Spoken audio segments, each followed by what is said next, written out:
Hello दोस्तों, आप सभी के सेशन में स्वागत है। दोस्तों, जीवन में मुश्किलें हमेशा आएगी, लेकिन यही मुश्किलें हमें सिखाती है कि हमें कितनी ताकत और धैर्य की आवश्यकता है। जब हम जीवन में किसी नए लक्ष्य की ओर बढ़ते हैं, तो रुकावटें और चुनौतियां स्वाभाविक रूप से आती है, लेकिन यह जरूरी नहीं है कि हम इन चुनौतियों से हार जाए। सही दिशा में मेहनत और मजबूत संकल्प से हम इन मुश्किलों को पार कर सकते हैं। और यह हमें यह भी सिखाती है कि जीवन में सफलता केवल संघर्ष और कड़ी मेहनत से नहीं मिलती। हर कठिनाइयों के बाद एक नया अवसर आता है, और यही अवसर हमें हमारी असली क्षमता का एहसास कराता है। अगर हम इन मुश्किलों को अपनी सीख का हिस्सा बना ले, तो हम न केवल अपनी राह आसान बना सकते हैं, बल्कि अपनी मंजिल को भी पा सकते हैं। चलिए फ्रेंड्स, आज के सेशन में हम देखने वाले हैं ईवीएस के 30 क्वेश्चंस। और ये जो 30 क्वेश्चंस लिए गए हैं फ्रेंड्स, ये प्रीवियस क्वेश्चन से लिए गए हैं। और ये जो प्रीवियस क्वेश्चन पेपर है फ्रेंड्स, 6 मार्च 2022 का सेकेंड शिफ्ट का पेपर है फ्रेंड्स, वहाँ से ईवीएस के 30 क्वेश्चंस लिए गए हैं। और इस सेशन में हम 30 क्वेश्चंस के साथ साथ हम उस क्वेश्चन का शॉर्ट में डिटेल भी देखेंगे। आई होप आपको रिवीजन के लिए ये क्लास बहुत ही ज़्यादा हेल्पफुल भी होगा। तो चलिए फ्रेंड्स, सेशन को आगे की ओर बढ़ाते हैं। तो सेशन का पहला क्वेश्चन ये रहा फ्रेंड्स हमारे पास।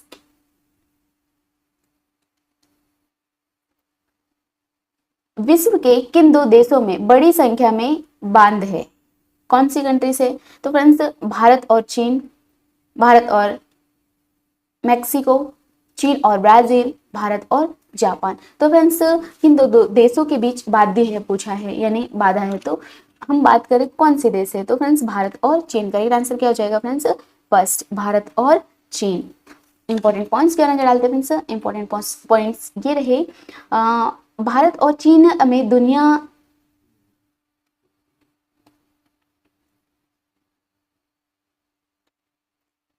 भारत और चीन में दुनिया से सबसे ज्यादा जो बांधे हैं ये भारत और चीन में है। इन दो देशों में जल संसाधन को नियंत्रित करने के लिए बड़ी संख्या में बाधा बनाए गए हैं। किसके लिए? जल संसाधन के लिए। बांध जो बनते हैं फ्रेंड्स, उसकी बात हो रही है। बांधों का उपयोग कृषि, ऊर्जा उत्पादन और बाढ़ नियंत्रण के लिए किया जाता है। चीन और भारत दोनों में बड़े पैमाने पर नदी प्रणालियों पर बांधों का निर्माण किया गया है, और इन दोनों देशों की सरकारें जल प्रबंधन में प्रमुख भूमिका निभा रही है। तो फ्रेंड्स, बात हो रही है बांध की, जो जैसे नदियों में बांध बनाए जाते हैं उनकी बात हो रही है फ्रेंड्स, है ना। करेक्ट आंसर क्या हो जाएगा फ्रेंड्स? ए। अगले क्वेश्चन के नजर डालते हैं फ्रेंड्स। अगला क्वेश्चन ये रहा फ्रेंड्स, आपको जो प्रीवियस क्वेश्चन पेपर करने से फायदा होगा कि आपकी जो स्पीड भी बढ़ जाएगी, और आपको अनुभव भी हो जाएगा कि पेपर में किस टाइप के क्वेश्चन पूछे जाते हैं। इसलिए आपको प्रीवियस क्वेश्चन को देखना बहुत जरूरी होता है फ्रेंड्स। अगर सेशन आपको अच्छी लगे तो इसे लाइक एंड शेयर जरूर कीजिएगा, ताकि ऐसे सेशन आपको मिलती रहे और आपकी तैयारी को बेहतर करते रहे। तो चलिए फ्रेंड्स, अगला क्वेश्चन ये रहा हमारे पास। झील में दूसरा पोषी स्तर कौन सा होता है? झील में दूसरा पोषी स्तर कौन सा होता है फ्रेंड्स? पादप प्लवक, जंतु प्लवक, बेंथोस, मछलियां। तो फ्रेंड्स, झील में जो दूसरा पोषी स्तर की बात हो रही है फ्रेंड्स, तो दूसरा पोषी जो स्तर है वो है फ्रेंड्स जंतु प्लवक। कौन सा है फ्रेंड्स? जंतु प्लवक। तो करेक्ट आंसर हो जाएगा फ्रेंड्स बी। इंपॉर्टेंट पॉइंट्स है हमारे पास। झीलों में पोषी स्तर को ढांचा पारिस्थितिकी तंत्र के आधार पर होता है, और पहला पोषी स्तर होता है फ्रेंड्स पादप प्लवक। तो जो अपना ऑप्शन दिया है फ्रेंड्स, पहला पोषी स्तर की बात करें तो पादप प्लवक है, और सेकेंड है जंतु प्लवक, और दूसरा है जंतु प्लवक। जंतु प्लवक मुख्य रूप से पादप प्लवक को खाते हैं। जो पादप यानी छोटे जो पौधे होते हैं उसे खाते। जंतु यानी जो छोटे छोटे जीव जंतु है, तो जो पेड़ पौधे रहते हैं वो पादप प्लवक को खाते हैं जंतु। तो फर्स्ट जो स्तर की बात करें तो झीलों में पोषी स्तर का जो फर्स्ट पहला पोषी स्तर है वो है पादप प्लव, उसके बाद सेकंड है जंतु प्लव। तो पादप प्लव जो है, पादप प्लव को जंतु प्लव खाते हैं फ्रेंड्स, और जो झील की खाद्य श्रृंखला का हिस्सा है। जंतु प्लव अन्य झीलों के लिए भोजन का स्रोत होते हैं। बेंथोस और मछलियां उच्च पोषी श्रेणी के जीव होते हैं फ्रेंड्स। अगले क्वेश्चन के नजर डालते हैं। अगला क्वेश्चन ये रहा, ग्लोबल वार्मिंग। फ्रेंड्स, ये क्वेश्चन जो 2022 में पूछे गए, तो हमें ये अनुभव हो जाता है कि किस टॉपिक से ज्यादा क्वेश्चन पूछे गए, है ना। ग्लोबल वार्मिंग के लिए कौन सी गैस जिम्मेदार है? तो फ्रेंड्स, ग्लोबल वार्मिंग के लिए जो गैस की बात कर रहे हैं हम, वो गैस है फ्रेंड्स नाइट्रोजन, या फिर कार्बन डाइऑक्साइड, या फिर उत्कर्ष गैस, या फिर हाइड्रोजन। कौन सी गैस सबसे ज्यादा जिम्मेदार है फ्रेंड्स? तो कार्बन डाइऑक्साइड। कौन सी गैस है फ्रेंड्स? Carbon dioxide. अगले क्वेश्चन की नजर डालते हैं। अगला क्वेश्चन ये रहा। तो फ्रेंड्स, जैसे कि मैंने बताया था कि शॉर्ट में डिटेल की ओर भी नजर डाल लेते हैं। तो CO2 मुख्य ग्रीन हाउस गैस जो कि वैश्विक टेम्परेचर वृद्धि का कारण बनती है, कार्बन डाइऑक्साइड फ्रेंड्स। और कार्बन डाइऑक्साइड का जो उत्सर्जन मुख्य रूप से जीवाश्म ईंधन के जलने से होता है। नाइट्रोजन हाइड्रोजन ग्लोबल वार्मिंग में महत्वपूर्ण योगदान नहीं करते हैं। और वैश्विक वार्मिंग से जलवायु परिवर्तन और बर्फ के पिघलने की प्रोसेस को तेज किया जाता है। उत्कृष्ट गैसों का भी वातावरण में छोटा योगदान होता है, लेकिन CO2 की भूमिका प्रमुख होती है फ्रेंड्स। अगले क्वेश्चन की नजर डालते हैं। अगला क्वेश्चन ये रहा। Hepatitis A is dishes of. Hepatitis A रोग है, कौन सा रोग? जल जनित रोग है, हवा जनित रोग है, लीवर जनित रोग है, या फिर हृदय जनित रोग है? तो फ्रेंड्स, जो ए रोग जो है वो कौन सा रोग है? जो हेपेटाइटिस रोग जो है ये कौन सा रोग है? हवा जनित रोग है या फिर जल जनित रोग है फ्रेंड्स? तो ये जो हेपेटाइटिस जो है फ्रेंड्स, ये जल जनित रोग है। कौन सा friends? Water borne disease. Correct answer हो जाएगा ए। फ्रेंड्स, हेपेटाइटिस ए एक जल जनित रोग है जो गंदे पानी के सेवन से फैलता है। यह रोग मुख्य रूप से दूषित जल और खाने से होता है। इस रोग के लक्षणों में बुखार, पीलिया और पेट दर्द शामिल होते हैं। हेपेटाइटिस से लक्षण देखने को मिलते हैं। हेपेटाइटिस ए का जो टीका उपलब्ध है जो कि इस रोग से बचाव में मदद करता है। इसे व्यक्तिगत स्वच्छता और जल की सफाई से कंट्रोल किया जा सकता है फ्रेंड्स हेपेटाइटिस को। अगले क्वेश्चन का नजर डालते हैं। अगला क्वेश्चन ये रहा। जल अधिनियम जो है जिसे कहा जाता है प्रदूषण एवं रोकथाम किस वर्ष लागू किया गया था? तो जल अधिनियम कब लागू किया गया था? 1971 को, 1974 को, 1981 को या 1987 को? तो जल संरक्षण अधिनियम जो है कब लागू किया गया था फ्रेंड्स? तो ये लागू किया गया था 1974 को। कब फ्रेंड्स? 1974 को। फ्रेंड्स, जल अधिनियम 1974 को लागू हुआ था जिसका उद्देश्य जल प्रदूषण को कंट्रोल करना और रोकथाम करना है। यह अधिनियम जल की गुणवत्ता बनाए रखने के लिए विभिन्न नियमों और मानकों का पालन करने के लिए लागू किया गया था। और ये जो जल अधिनियम जो है जल प्रदूषण के कारण होने वाली समस्या को संबोधित करना है, जैसे कि जल निकायों का प्रदूषण। यह अधिनियम जल संसाधनों के उचित उपयोग और संरक्षण को भी सुनिश्चित करता है जल अधिनियम। और जल अधिनियम लागू करने के लिए सरकार ने प्रदूषण नियंत्रण बोर्ड की स्थापना भी की है फ्रेंड्स। अगले क्वेश्चन के नजर डालते हैं। अगला क्वेश्चन ये रहा। निम्नलिखित में से कौन सा हार्मोन अत्यधिक शोर के कारण निकलता है? एड्रिनल, रीजनल, सीनल, प्रोजेस्टेरोन? तो फ्रेंड्स, कौन सा हार्मोन जो है अधिक शोर के कारण निकलता है? कौन सा है फ्रेंड्स? तो ज्यादा शोर के कारण जो निकलता है हार्मोन की बात करें तो वो है एड्रिनल। कौन सा हार्मोन है फ्रेंड्स? Adrenal hormone. अब देखते हैं फ्रेंड्स कैसे। अत्यधिक शोर के कारण जो एड्रिनल हार्मोन का स्रवण होता है जो कि शरीर में तनाव की स्थिति बढ़ जाती है फ्रेंड्स। अगर एड्रिनल हार्मोन स्रवित हो गया है, अगर स्रव हुआ शरीर से, तो इसमें क्या होता है कि शरीर में तनाव की स्थिति बहुत ज़्यादा बढ़ जाती है। एड्रिनल हार्मोन जो है विशेष रूप से एड्रेनलिन शरीर को फाइट या फिर फ्लाइट प्रतिक्रिया के लिए तैयार करता है। शोर के कारण यह हार्मोन शरीर में उच्च रक्तचाप और हृदय गति को बढ़ा देता है।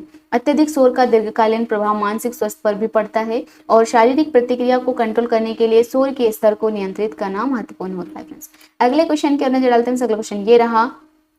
प्राथमिक स्तर पर EVS शिक्षण का सबसे महत्वपूर्ण पहलू निम्न में से कौन सा है? गतिविधि और विकास, कौशल का विकास, मूल्यांकन में सफलता प्राप्त करना, या फिर विज्ञान की बुनियादी अवधारणा को समझना, या फिर विद्यार्थी को प्राकृतिक और सामाजिक संस्कृति वातावरण से जोड़ना। तो क्या फ्रेंड्स, प्राथमिक स्तर में जो EVS शिक्षण का सबसे महत्वपूर्ण पहलू क्या है? तो फ्रेंड्स, विद्यार्थी को प्राकृतिक और सामाजिक सांस्कृतिक से जोड़ना। तो करेक्ट आंसर क्या हो जाएगा फ्रेंड्स? डी। जो छोटे बच्चे हैं, जो प्राइमरी स्कूल के जो बच्चे हैं, उन्हें हमें जो प्राकृतिक और सामाजिक सांस्कृतिक वातावरण से जोड़ना सबसे ज़्यादा इम्पोर्टेंट है फ्रेंड्स। जो है जैसे कि अभी बोला हमने कि हमारे वातावरण से जोड़ना बहुत जरूरी होता है, समाज से, या बच्चों को प्राकृतिक रूप में जागरूक करने और उससे समझने में भी हेल्प करता है फ्रेंड्स। सामाजिक और सांस्कृतिक पहलू को समझने से बच्चों में सामुदायिक और पर्यावरणीय जिम्मेदारी का जो विकास होता है, बच्चों को वास्तविक जीवन से जोड़ने से उनके ज्ञान में स्थायित्व और गहराई आती है। यह शिक्षा बच्चों में पर्यावरणीय संरक्षण और सामाजिक सुधार के लिए भी प्रेरणा उत्पन्न करता है फ्रेंड्स। अगले क्वेश्चन पर नजर डालते हैं। अगला क्वेश्चन ये रहा। स्कूल से घर जाते समय राहुल ने घास का बना घोंसला देखा। ऊपर नरम टहनियां, जड़ें, ऊन, बाल और रुई थे। राहुल ने किन चिड़ियों का घोंसला देखा? कौवे का। क्या? फिर से पढ़ना फ्रेंड्स। ऊपर यानी कि घोंसला देखा, ऊपर नरम कैसा, ऊपर नरम टहनियां हैं, ऊपर में नरम टहनियां हैं, जड़े, ऊन, बाल और रुई थी। राहुल ने किन चिड़ियों का घोंसला देखा? कौवे का, गौरैया का, कोयल का, भारती रॉबिन का। किसका घोंसला देखा फ्रेंड्स? तो जो राहुल था उसने किसका घोंसला देखा? तो फ्रेंड्स राहुल ने जो है इंडियन रॉबिन का घोंसला देखा। इंडियन रॉबिन का घोंसला ऐसा होता है फ्रेंड्स, यहाँ पे ऊन, बाल और रुई का उपयोग होता है फ्रेंड्स। और यह पक्षी मुख्य रूप से घास, लकड़ी और अन्य मुलायम सामग्री से अपना घोंसला बनाता है। भारतीय रॉबिन अक्सर पेड़ों या झाड़ियों में अपना घोंसला बनाता है और घोंसले बनाने की यह प्रक्रिया पक्षी के संरक्षण और संतति के लिए सुरक्षा प्रदान करती है फ्रेंड्स। तो पक्षी घोंसला क्यों बनाते हैं? तो अपने बच्चों को सुरक्षित रखने के लिए। यह पक्षी आमतौर पर उप महाद्वीप में पाया जाता है। कहाँ पर फ्रेंड्स? भारतीय उप महाद्वीप में। अगले क्वेश्चन के नजर डालते हैं। अगला क्वेश्चन ये रहा, कौन सा पक्षी कैक्टस के पौधे के कांटों के बीच या फिर मेहंदी के बाड़ पर अपना घोंसला बनाता है? फ्रेंड्स कबूतर, डव, कौवा, गौरैया। तो फ्रेंड्स कैक्टस के जो पौधे पर या फिर मेहंदी की जो बाड़ या झाड़ी है उस पर जो घोंसला बनाता है वो कौन सा पक्षी है? तो डव है। कौन सा पक्षी है फ्रेंड्स? डव। फ्रेंड्स डव या फिर कबूतर की बात कर ले। फ्रेंड्स करेक्ट आंसर कबूतर।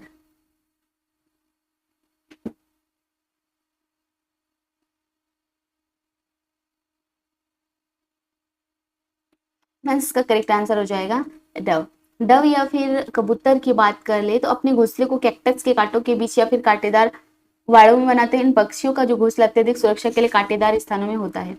ये पक्षी प्राकृतिक सुरक्षा प्रदान करने के लिए कांटेदार बाड़ों का उपयोग करते हैं। डव अक्सर शहरी और ग्रामीण क्षेत्रों में देखे जाते हैं। कबूतर और डव कांटेदार पौधों का उपयोग उनके घोंसलों को शिकारियों से बचाने में मदद करता है।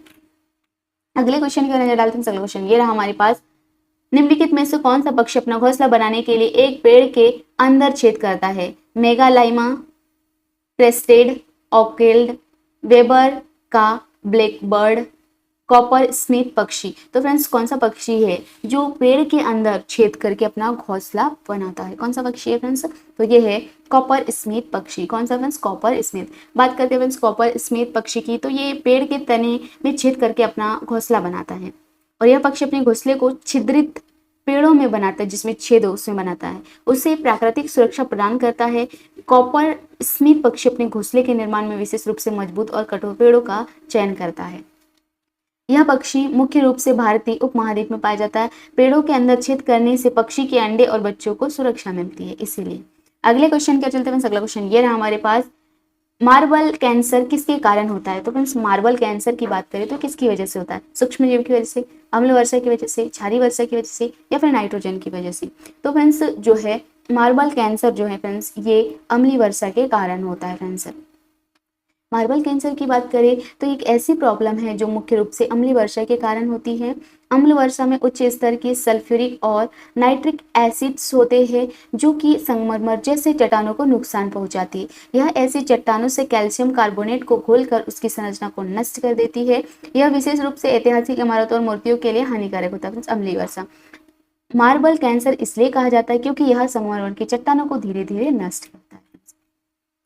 अगले क्वेश्चन के चलते हैं। अगला क्वेश्चन ये रहा हमारे पास, चेरनोबिल दुर्घटना का संबंध है किससे? भूकंप से, ज्वालामुखी विस्फोट से, परमाणु दुर्घटना से, अम्लीय वर्षा से? तो फ्रेंड्स चेरनोबिल दुर्घटना की बात करें हम तो ये किससे संबंधित है? तो चेरनोबिल दुर्घटना जो है ये परमाणु दुर्घटना है फ्रेंड्स। कैसी दुर्घटना है? परमाणु दुर्घटना है। अब देखते हैं कैसे। फ्रेंड्स चेरनोबिल दुर्घटना जो है 1986 में हुई थी और यह परमाणु ऊर्जा संयंत्र में हुआ सबसे भीषण परमाणु दुर्घटना था फ्रेंड्स। यह दुर्घटना यूक्रेन तत्कालीन सोवियत संघ के चेरनोबिल शहर में स्थित परमाणु रिएक्टर से हुई थी और इस दुर्घटना के कारण भारी रेडिएशन लीक हुआ जिससे लाखों लोग प्रभावित हुए थे फ्रेंड्स। दुर्घटना के कारण आसपास के क्षेत्र में विशाल प्रदूषण हुआ और लाखों लोग विस्थापित हुए। यह दुर्घटना परमाणु ऊर्जा के खतरे को उजागर करने के लिए एक महत्वपूर्ण घटना बन गई। आपको बहुत अच्छे से याद रखना है चेरनोबिल दुर्घटना जो है कौन सी दुर्घटना है? तो परमाणु दुर्घटना है फ्रेंड्स। अगले क्वेश्चन क्या चलते हैं? अगला क्वेश्चन ये रहा, लाख एक जटिल राल युक्त पदार्थ है। कौन सा फ्रेंड्स? लाख की बात हो रही है फ्रेंड्स। लाख एक जटिल राल युक्त पदार्थ है जो सूक्ष्म कीट द्वारा उत्सर्जित होता है। क्या कहलाता है? बॉम्बेक्स मोरी, लैसिफर लक्का, लिट्टा मजिस्टर या बॉम्बस बॉम्बस एफिनिस सॉरी बम्बस एफिनिस। तो फ्रेंड्स जो है लाख एक जटिल राल युक्त पदार्थ जो सूक्ष्म कीटों द्वारा उत्सर्जित होता है, तो कौन सा है फ्रेंड्स? फ्रेंड्स वो है लैसिफर लक्का। लैसिफर लक्का क्या है फ्रेंड्स? लैसिफर लक्का। आप देखते हैं फ्रेंड्स लैसिफर लक्का क्या है। फ्रेंड्स जो लैसिफर लक्का है ये मतलब लाख एक राल युक्त पदार्थ है। कैसा? राल युक्त पदार्थ है जिसे लैसिफर लक्का कहा जाता है। लाख को लैसिफर लक्का छोटे कीट द्वारा उत्सर्जित किया जाता है और यह कीट का शरीर लाख का उत्पादन करने के लिए आवश्यक रसायनों को उत्सर्जित करता है। लाख का उपयोग मुख्य रूप से रंगीन, रेजिन और अन्य उत्पादों में होता है, जैसे कि लाहा, और लकड़ी पर पेंट के लिए भी इस्तेमाल होता है। लाख जिसे कहा जाता है गम। लाख की खेती भारतीय उपमहाद्वीप में की जाती है और यह ग्रामीण अर्थव्यवस्था में महत्वपूर्ण भूमिका निभाती है। लाख को प्राप्त करने के लिए इन कीटों को विशेष प्रकार की लकड़ी पर पाला जाता है फ्रेंड्स। अगले क्वेश्चन की ओर नजर डालते हैं फ्रेंड्स। शहतूत रेशम खालिस्तान से प्राप्त होता है। एपिस इंडिका से, एपिस डोरासाटा से, बॉम्बेक्स मोरी से, एंथ्रापोफिया से। तो फ्रेंड्स शहतूत जो रेशे की बात करें तो ये किससे प्राप्त होता है फ्रेंड्स? से प्राप्त होता है फ्रेंड्स बॉम्बेक्स मोरी से। किससे प्राप्त होता है फ्रेंड्स? बॉम्बेक्स मोरी। अब देखते हैं कैसे। फ्रेंड्स शहतूत जो है शहतूत रेशम की बात करें तो ये बॉम्बेक्स मोरी नामक रेशम कीट से प्राप्त होता है और यह कीट जो है विशेष रूप से शहतूत के पत्तों पर निर्भर रहता है, जो कि इसका मुख्य आहार होता है। बॉम्बेक्स मोरी के लार्वा से निकलने वाली रेशम बारीकियों का उपयोग उच्च गुणवत्ता के रेशम उत्पादन के लिए किया जाता है। शहतूत रेशम को अधिक मुलायम और चमकदार माना जाता है, इसलिए यह फैशन उद्योग में प्रमुख रूप से उपयोग होता है। शहतूत रेशम की खेती और उत्पादन मुख्य रूप से भारत, चीन, जापान देशों में की जाती है फ्रेंड्स। अगले क्वेश्चन की नजर डालते हैं। अगला क्वेश्चन ये रहा, भारत ने अपना पहला परमाणु हथियार परीक्षण किस वर्ष में किया था? 1967 को, 1970 को, 1974 को, 1978 को। तो फ्रेंड्स भारत ने पहला परमाणु हथियार परीक्षण कब किया था? कब किया था फ्रेंड्स? तो फ्रेंड्स 1974 को पहला परीक्षण हुआ था फ्रेंड्स, परमाणु हथियार परीक्षण। भारत ने पहला परमाणु हथियार परीक्षण जो है 18 मई 1974 को पोखरण में किया था। इस परीक्षण का नाम था स्माइलिंग बुद्ध रखा गया था और यह भारत की परमाणु शक्ति का प्रदर्शन था। परीक्षण में एक एटम बम का विस्फोट किया गया था जिससे भारत परमाणु शक्ति संयंत्र देशों की सूचना में शामिल हो गया। यह परीक्षण भारत की रक्षा और सुरक्षा को मजबूत करने के लिए किया गया था। भारत ने इस परीक्षण के बाद संयुक्त राष्ट्र और अन्य देशों से परमाणु हथियारों पर प्रतिबंध लगाने की नीतियों को चुनौती दे दी। अगले क्वेश्चन की ओर नजर डालते हैं। अगला क्वेश्चन ये रहा, निम्नलिखित में से कौन सा 2022 में स्पेस एक्स मून मिशन के लिए फंड देगा? फ्रेंड्स क्या बोल रहे 2022 में स्पेस एक्स मून मिशन के लिए फंड देगा या दिया? तो फ्रेंड्स एथेरियम, डाककॉइन, बिटकॉइन, लाइटकॉइन। किसने दिया फ्रेंड्स? तो फ्रेंड्स डॉककॉइन ने। अब बात करते हैं फ्रेंड्स 2022 में स्पेस एक्स के मून मिशन के लिए डॉककॉइन को फंड देने की योजना थी। एलन मस्क ने डॉककॉइन को स्पेस एक्स के मून मिशन के लिए एक प्रमुख फंडिंग स्रोत के रूप में चुना था। डॉककॉइन एक क्रिप्टो करेंसी है जो कि शुरुआत में मजाक के रूप में शुरू की गई थी, लेकिन अब यह प्रमुख डिजिटल संपत्ति बन गई है फ्रेंड्स डॉककॉइन।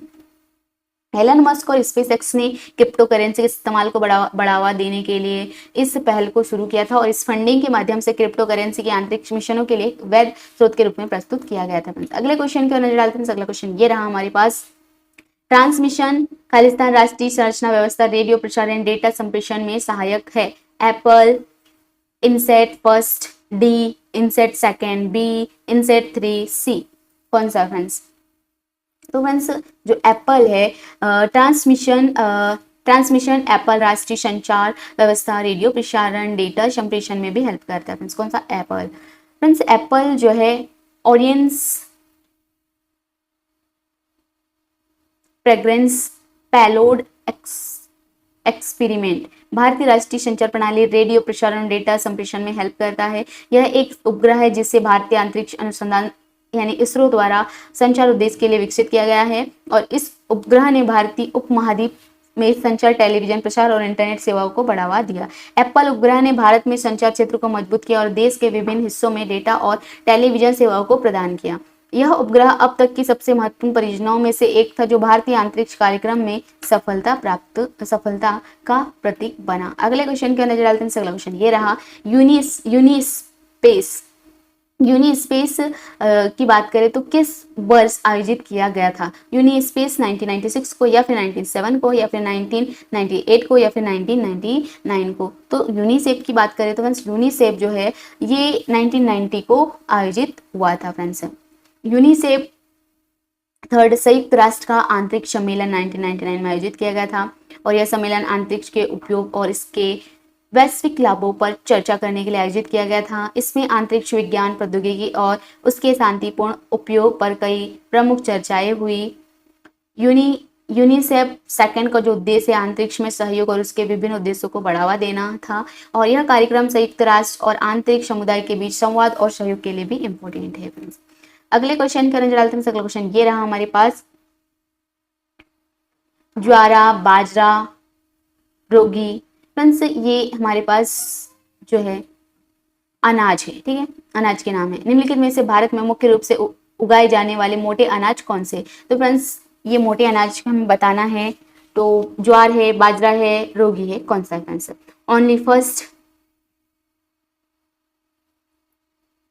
ओनली सेकंड, ये फर्स्ट और सेकंड है फ्रेंड्स, ये इंग्लिश में और ये हिंदी में।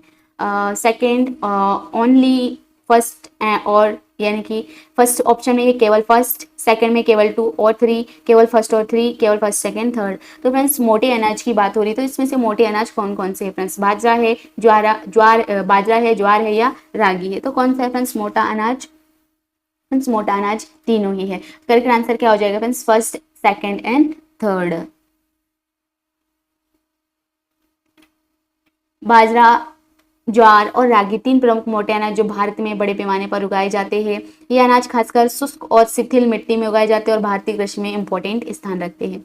ये अनाज किफायती होते हैं और पोषण की दृष्टि से भी महत्वपूर्ण होते हैं। ज्वार का उपयोग मुख्य रूप से आटे के रूप में किया जाता है, जबकि बाजरा और रागी का उपयोग विभिन्न प्रकार के खाद्य पदार्थों में किया जाता है। इन अनाजों की खेती से छोटे किसानों को लाभ होता है क्योंकि ये कम जलवायु परिवर्तन से प्राप्त होते हैं। अगले क्वेश्चन क्या नजर डालते हैं? अगला क्वेश्चन ये रहा, क्रिकेट के खेल में पिच की लंबाई कितनी होती है? तो क्रिकेट खेल है इसमें पिच की लंबाई पूछी फ्रेंड्स, 20 गज, 22 गज, 24 गज, 23 गज। कितनी होती है फ्रेंड्स पिच की लंबाई क्रिकेट में? तो फ्रेंड्स पिच की जो लंबाई होती है वो होती है 22 गज। कितनी होती है फ्रेंड्स? 22 गज। क्रिकेट की पिच की लंबाई 22 गज होती है, यानी कि 20.12 मीटर होती है। पिच की लंबाई दोनों विकेटों के बीच मापी जाती है फ्रेंड्स। यह माप विश्व भर के क्रिकेट मैदान पर मानक होती है। पिच की लंबाई बल्लेबाज और गेंदबाज दोनों के लिए महत्वपूर्ण है क्योंकि इससे खेल के गतिशील पर प्रभाव पड़ता है। क्रिकेट खेल के दौरान पिच की सतह और इसकी गहराई खेल के परिणाम पर सीधा असर डालता है फ्रेंड्स। अगले क्वेश्चन के चलते हैं। अगला क्वेश्चन ये रहा हमारे पास, डबल फॉल्ट। क्या फ्रेंड्स डबल फॉल्ट शब्द किस खेल से संबंधित है? क्रिकेट से, गोल्फ से, टेनिस से, शतरंज से? तो फ्रेंड्स डबल फॉल्ट की बात करें तो डबल फॉल्ट जो है फ्रेंड्स ये संबंधित रखता है किस खेल से? हमें पूछा है, तो फ्रेंड्स टेनिस से संबंधित रखता है। डबल फॉल्ट टेनिस से फ्रेंड्स। डबल फॉल्ट शब्द जो है टेनिस से संबंधित है और यह तब होता है जब खिलाड़ी 2 बार सर्व करने में विफल रहता है। पहले फॉल्ट का मतलब होता है जब सर्व गेंद नेट या कोर्ट के बाहर जाती है। दूसरे फॉल्ट के बाद खिलाड़ी पॉइंट हार जाता है। यह महत्वपूर्ण नियम है क्योंकि खिलाड़ी को अपने सर्व को सही तरीके से करना होता है, अन्यथा वह पॉइंट खो देता है। अगले क्वेश्चन कर चलते हैं फ्रेंड्स। अगला क्वेश्चन ये रहा, निम्नलिखित में से किस खेल खेलने का लाभ माना जाता है? यह बच्चों को उनकी खाली समय में सोने के बजाय पढ़ने में मदद करता है। यह कार्यालय कार्य के साथ बेहतर समय प्रबंधन मदद करता है, या फिर यह शारीरिक फिटनेस और मानसिक स्थिरता में सुधार करने में मदद करता है। इससे बच्चों को घर से बाहर निकलने में मदद मिलती है। तो फ्रेंड्स हमसे पूछा यह है कि किसे खेलने का लाभ माना जाता है? तो फ्रेंड्स ये जो है यह शारीरिक फिटनेस और मानसिक स्थिरता में सुधार करने में मदद करता है। आंसर हो जाएगा फ्रेंड्स सी। फ्रेंड्स खेल खेलने से शरीर स्वास्थ्य में सुधार होता है, जैसे कि ताकत, सहन शक्ति और चुस्ती में वृद्धि। मानसिक स्थिरता भी बढ़ती है क्योंकि खेल मानसिक एकाग्रता और तनाव कम करने में भी हेल्प करता है। खेल बच्चों को टीम वर्क, समर्पण और प्रतिस्पर्धा की भावना भी सिखाते हैं। खेल के दौरान शारीरिक गतिविधियों से मोटापा कम करने और हड्डियों को मजबूत करने में भी मदद मिलती है। बच्चों को खुश और स्वस्थ रखने में खेलों का महत्वपूर्ण योगदान रहता है। अगले क्वेश्चन क्या चलते हैं। अगला क्वेश्चन ये रहा, एक शिक्षक के रूप में यह जरूरी है, सफलता और विफलता को समझने के लिए पाठ योजना पर चिंतन करें। यानी योजना की सफलता और विफलताओं को समझने के लिए पाठ योजना का चिंतन करें। शिक्षार्थियों को पाठ योजना के बारे में जानकारी न दें। छात्र जो है इस बात पर ध्यान न दे कि छात्र पाठ्य योजना के साथ सहज है या नहीं। छात्रों को बिना किताबों के पढ़ने के लिए प्रोत्साहित करें, तो बिल्कुल नहीं। मीन्स करेक्ट आंसर की बात करें तो योजना की सफलता और विफलता को समझने के लिए पाठ्य योजना का चिंतन करें। करेक्ट आंसर हो जाएगा ए, शिक्षक को पाठ्य योजना का चिंतन करने की आवश्यकता है ताकि यह समझ सके कि कौन सा पहलू सफल रहे और कौन से नहीं। यह चिंतित प्रक्रिया शिक्षक को सुधारने और गलती बार बार शिक्षक को सुधारने और अगली बार बेहतर योजना बनाने में भी हेल्प करता है। पाठ्य योजना का चिंतन करके शिक्षक सीख सकते हैं कि छात्रों के लिए कौन सी तकनीक और सामग्री सबसे प्रभावी रही। यह प्रक्रिया छात्र की प्रगति को समझने और उसमें सुधार लाने के लिए भी महत्वपूर्ण होता है। एक अच्छा शिक्षक हमेशा अपनी योजना और विधियों पर विचार करता है ताकि वह निरंतर सुधार कर सके। अगले क्वेश्चन क्या चलते हैं। अगला क्वेश्चन ये रहा, आगमन विधि विशिष्ट से सामान्य की ओर बढ़ती है और निगमन विधि सामान्य से विशिष्ट की ओर बढ़ती है।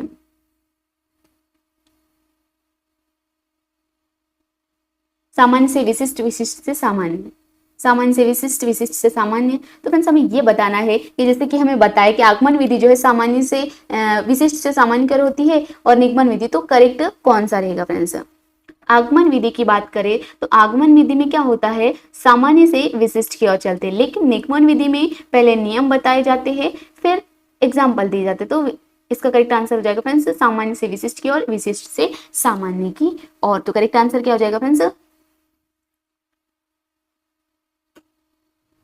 की ओर बढ़ती है। सॉरी, करेक्ट आंसर ये नहीं हुआ फ्रेंड्स।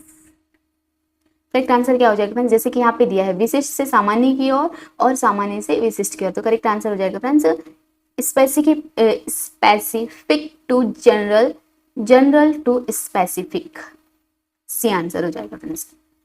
आगमन विधि जो है विशिष्ट उदाहरणों से सामान्य सिद्धांत की ओर बढ़ता है। करेक्ट आंसर है फ्रेंड्स। और निगमन विधि जो है सामान्य सिद्धांत से विशिष्ट उदाहरणों की ओर बढ़ता है। आगमन विधि विद्यार्थी को खोजबीन करने और नियम को समझने में मदद करता है और निगमन विधि शिक्षक पहले सिद्धांत या नियम बताते और फिर विद्यार्थी को एग्जाम्पल के माध्यम से समझाते हैं। दोनों विधियां शिक्षण में उपयोगी है लेकिन उनका उद्देश्य और दृष्टिकोण अलग अलग है। संसाधन का अर्थ क्या है, मदद के लिए। संसाधन का अर्थ पूछा है फ्रेंड्स, तो कुछ ऐसा जो किसी लक्ष्य को प्राप्त करने में मदद के लिए इस्तेमाल किया जाता है, कुछ ऐसा जो आवश्यक ना हो, कुछ ऐसा जिसका उपयोग किसी लक्ष्य को प्राप्त करने में मदद के लिए नहीं किया जा सकता, कुछ ऐसा जो भ्रम की ओर ले जाता है। तो फ्रेंड्स जो है संसाधन क्या है, संसाधन के बारे में पूछा फ्रेंड्स, तो संसाधन जो है कुछ ऐसा जो किसी लक्ष्य को प्राप्त करने में मदद के लिए इस्तेमाल किया जा सकता है। तो करेक्ट आंसर क्या हो जाएगा फ्रेंड्स, ए।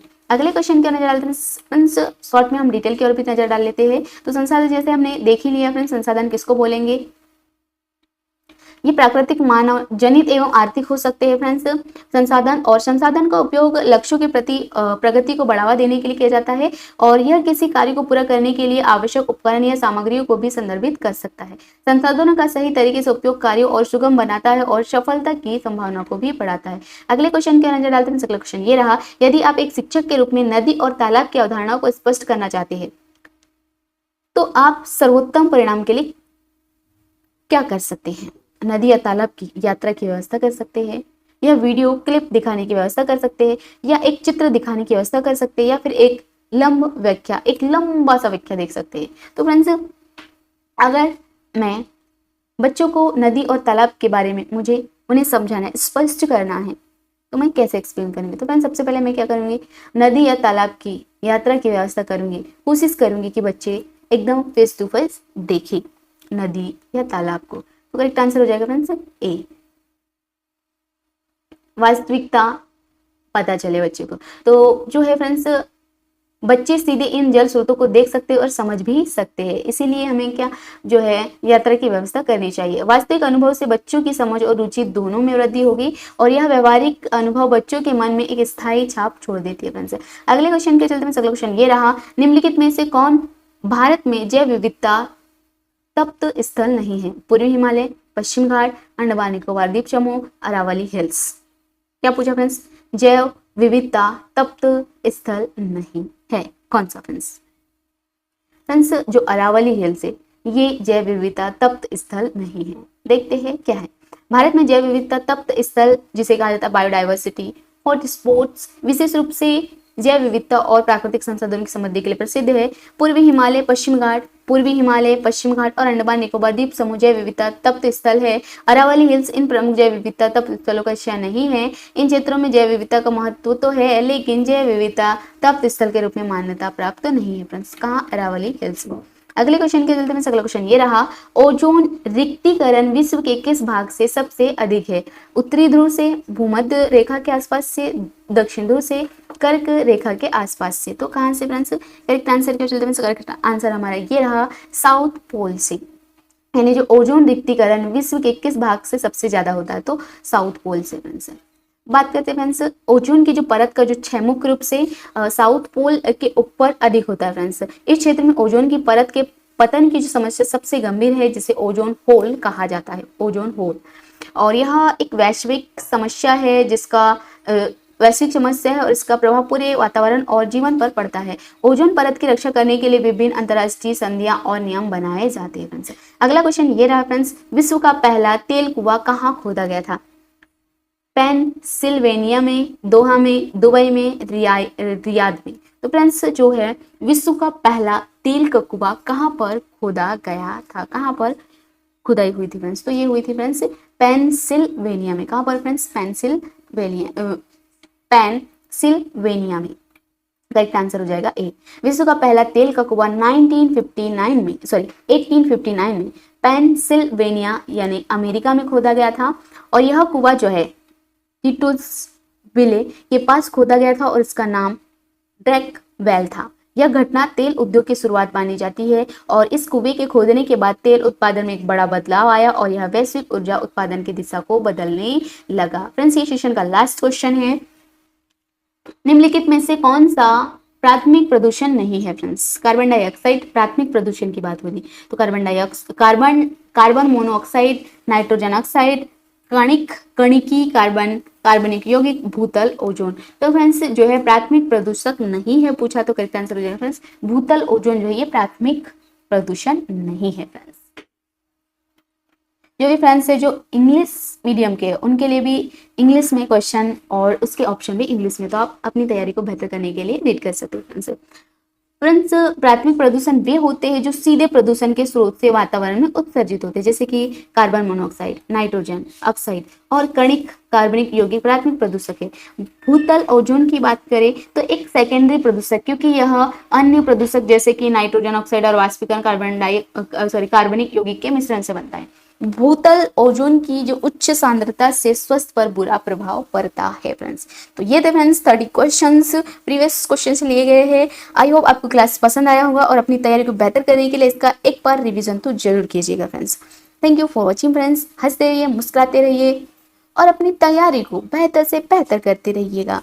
और फ्रेंड्स इस चैनल को लाइक एंड शेयर कीजिएगा ताकि मैं जो वर्ग दिन की जो जितने भी फ्रेंड्स तैयारी कर रहे हैं उनके लिए ईवीएस के टॉपिक वाइज सेशन लाने वाली हूँ फ्रेंड्स। तो इसलिए इस सेशन को शेयर करके रखिएगा ताकि जब भी मैं वीडियो बनाऊँ तो आपको जो वीडियो का लिंक जल्दी से मिल जाए फ्रेंड्स।